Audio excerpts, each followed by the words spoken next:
L'any 1978, el meu avi Antonio i mon pare Josep Maria van plantar els primers cirerers, cosa que no feia gaire gent en aquella època, i ja sóc la tercera generació que cultivo cirerers.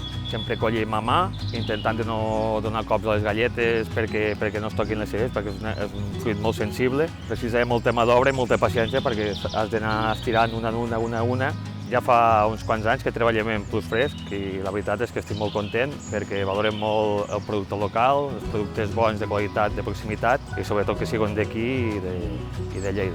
La millor manera de conservar les cireres, jo sempre dic que és a dins de la panxa, quan les compres, com més aviat les menges millor. És un producte que té poca vida i sempre que l'has d'aguantar, sempre a la nevera un lloc fresc entre 3 i 4 graus.